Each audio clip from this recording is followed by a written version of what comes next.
10 കൊല്ലം കൊണ്ട് കേരളക്കരയെ ബാറുകളുടെ ഹബ്ബാക്കി മാറ്റിയ പിണറായി വിജയൻ അധികാരം നഷ്ടപ്പെട്ട് പുറത്തായപ്പോൾ വീര്യം കുറഞ്ഞ മദ്യത്തിന് നികുതി കുറച്ച സതീശൻ മുഖ്യമന്ത്രിക്കെതിരെ അരയും തലയും മുറുക്കി ഇപ്പോൾ രംഗത്തെത്തിയിരിക്കുകയാണ്.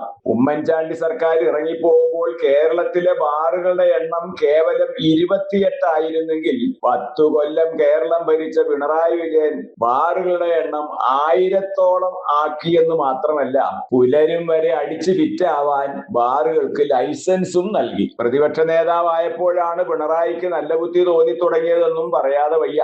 ബാറുകളുടെ എണ്ണം വർദ്ധിക്കുന്നത് നാടിനെ അപകടത്തിലാക്കുമെന്നും മദ്യശാലകളെ UDF സർക്കാർ നിയന്ത്രിക്കണമെന്നുമാണ് പിണറായിയുടെ ഇപ്പോഴത്തെ ആവശ്യം.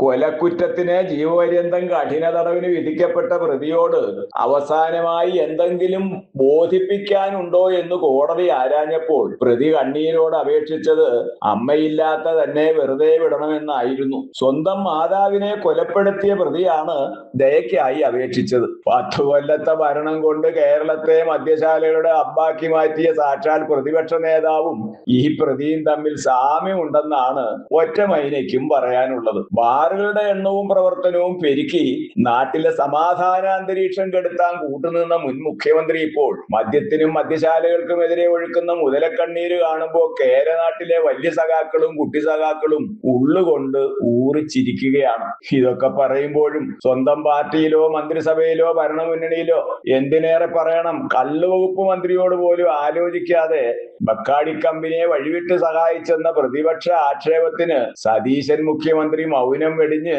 വ്യക്തമായ ഒരു മറുപടി പറയേണ്ടതല്ലേ എന്നാണ് ജനം ഒന്നടങ്കം ചോദിക്കുന്നത്. ഒറ്റമൈനയ്ക്കും അത് തന്നെയാണ് ചോദിക്കാനുള്ളത്.